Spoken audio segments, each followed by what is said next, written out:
Yes, my name is Eliseo Rodriguez. I am the head of connectivity and data products for Sunrise B2B. So I'm Christophe Chautems, CTO and co-founder of Nanoflex Robotics. And last year I was here and I met Eliseo, learning what we can do with the technology for giving secure payment and so on. I really want to bring this technology also to the healthcare industry.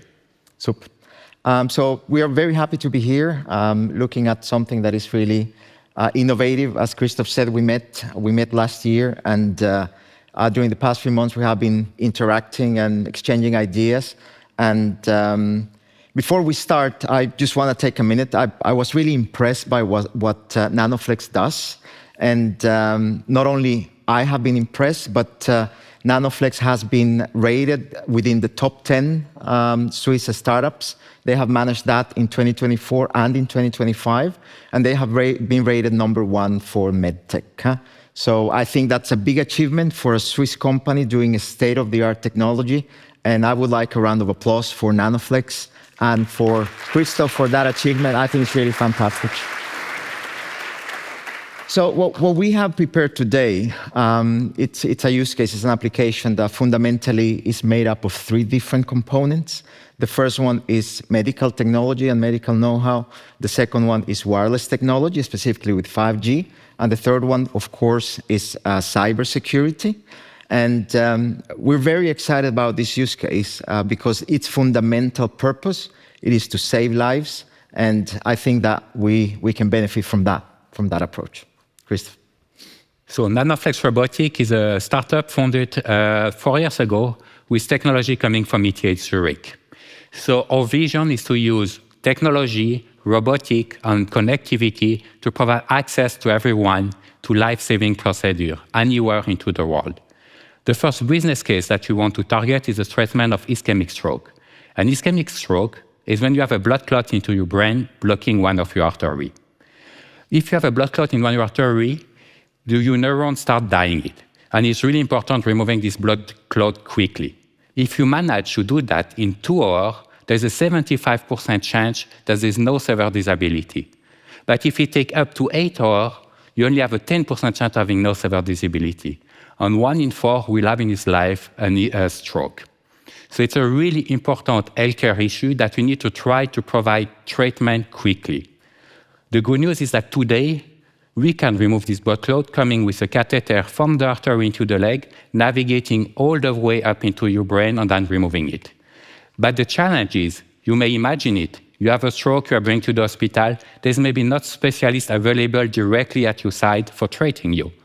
So in this case, you want to bring technology, robotic, for helping doing this procedure. But you don't want only to replace the clinician at the bedside with a robotic system. Robotic has never been good at replacing the hand of someone. So we want to change the way of controlling the device. Today, when they want to move a device from the leg all the way to the brain, they just push, rotate for 1.20 meters away. So you imagine you need a lot of skill to managing it. And clinicians need year on year of training to manage that. For us, we want to change that. We're creating a robotic system with generating a magnetic field. And with this magnetic field, we can correct directly the tip of the device, like in a compass. When you have a compass, the needle orients with the magnetic field. We're doing the same. We are creating a magnetic field so that our device aligns with the magnetic field. So we can, this way, navigating precisely into your artery all the way up. Concretely, our procedure will like, when you are coming to the operating suite, they will get access to your artery through the leg. It's the easy way to get access. From there, they will insert a catheter on a guide wire, with on the guide wire or magnet, and they will push it first straight forwards, all the way up. It's relatively straight up to the level of the aortic arch. From this spot, you basically need to select into which artery you go to reach the blood clot into your brain. For that, we're using the magnetic field to navigate in a guide wire precisely in the direction we want to go. So we are first pushing a guide wire that you are navigating all the way up, with then followed by a catheter all the way up. They usually use 3-4 devices that are concentric to give it the access all the way, with devices coming always smaller and smaller. This way, they can reach the blood clot, remove basically the guide wire inside, and you can then aspirate the blood clot. When they aspirate the blood clot, the blockage is gone, and then the blood is circulating back to your neuron. And this is happening in 2 to 4 hours. A large part of your neuron will recover for the blood shortage. And we can do that, the clinician can do that from the bedside using a magnetic navigation technology, but as a robotic system, we allow to connect that to a joystick so that they can operate from a control room, being protected for the X-ray that's used during the procedure, or from another location, bringing expertise to the clinician, to the patient when it's required. So let's see now how Eliseo can represent the technology who can help doing that in the future. Thank you, Christophe. That's fantastic. It's good. I've heard it from Christophe a few times. Every time, I'm really amazed about what is doable. It's really fantastic. I've also learned a lot from Christophe, and that's that the first remote surgery happened in 2001 in the so-called Lindbergh operation. That was an operation that happened between New York and Strasbourg, and that happened in 2001. The technology that enabled this to happen at that point in time was optical networks. So the technology, I think, that was top of the range at that time was optical connectivity. And technology has changed a lot, not only in the medical environment, but also in the technology environment. And in the past few years, what has come to the front as innovation has been 5G. So specifically wireless innovation. I have taken a few cases, completely arbitrary from the internet in this space, trying to look into how 5G has enabled this kind of use case in the health environment. And I found 3. The first one is an operation that happened between 2 provinces in China. This is a pancreatic surgery case. And the distance between the operator and the patient was over 5,000 kilometers. And 5G enabled this. There's, in 2023, a similar example for similar type of surgery in animals, which is another use case, right? Not only humans, but in animals use this technology. And the third example that I found was this surgery between Florida and Dubai, separated over thousands and thousands of kilometers, and again, enabled by 5G. And this is really, really fantastic, but it must be said that 5G in every use case is very likely differently implemented, because different types of surgery, the sensitivity of it, different hospital setups, whether it's a real operation or an assisted operation, or if you're providing training for the doctor. So the cases are different. So what I wanted to do is go very quickly over the 5G technology, over wireless technology, and to explain quickly what is possible today and what you have in terms of wireless communication available for this ecosystem. So the first technology on 5G is the broadband 5G that you have access to in your mobile. That is I would say, the easy 5G that you are acquainted with. This is very good, but it is best effort. That means that there is no guarantee of speed, there's no guarantee of jitter, latency. It is best effort. It's very fast. It's very good as well from what you can perceive when you use the mobile. And we think that it has a place in the health environment as well. We have talked with different institutions interested about having mobile medical clinics, for example, or having access via 5G in ambulances or helicopters. For this, 5G broadband, 5G mobile is very good because of its ubiquity. We can use it everywhere. It's there. It's fast enough. It creates a connection between ambulance and hospital and so on and so forth. So that is the first, let's say, level of connectivity that 5G can provide. If you follow a bit technology, maybe you've heard about slicing. Slicing has been, I would say, the past 3 years in the mouth of vendors as being the next evolution of 5G. And fundamentally what it means, slicing means using a frequency that is operated by the telco provider for a specific use. And not only being used, but being configured specifically for that. So that means specific throughput, specific bandwidth, jitter, latency, and so on and so forth. And as a matter of fact, one of the examples that I showed in the previous slide, the technology that enables this use case is actually slicing. We can think, and you will see how that interacts later with the other part of the case, but we can think of a case where a slice is deployed in Switzerland, and where all hospitals have access to this slice, and where, for example, ambulances remotely could have access through the mobile network to centralized locations. There's also a third case that is possible technologically when there are many devices, when the requirements are extremely strict, and that is mobile private networks. Mobile private networks fundamentally differs from the previous cases in that it uses a private frequency.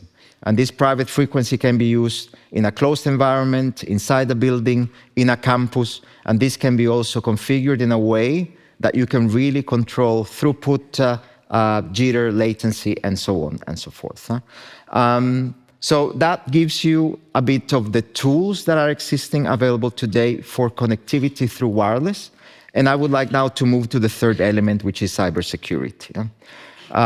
So I'm happy it was mentioned by you today that the health ecosystem is also under threat. If you follow a bit the news, you have seen last year and this year in the States, you've had many cases of hospitals becoming lame because of a cyber attack. And it is not only the functional and operational damage, but there's a study done by IBM which also highlights that institutions in the health environment, they also suffer most financially. Their single event cost for restoring operations is about $9.7 million, whereas if you take other verticals, the cost of recovery is about $5 million. So it's not only sensitive, it's also expensive to have this kind of attacks. In terms of attacks, we have the usual suspects, ransomware attacks, which are becoming more and more common. We have DDoS, of course, denial of service attacks. We have intrusion. We have also espionage, which is quite critical if we bring pharmaceuticals and if we bring R&D, medical R&D into the picture. So the attack vectors are many, and the security posture of the ecosystem needs to be improved. And for this, we have many tools, and we will need many tools to offer security. But one tool that we have now, and that it is a sturdy tool to provide security, is of course Scion. And it is not theoretically Scion being used for the health ecosystem, is the fact that the secure Swiss health network is already in place today. It's a network where thousands of doctors and medical professionals have access to. It is made for this network, it is connected to the main institutions, and it is in place to be used for this type of application. So we have one of the motivations that we had, or one of the topics that we've discussed with Christophe is SSHN the right transport that we need to use?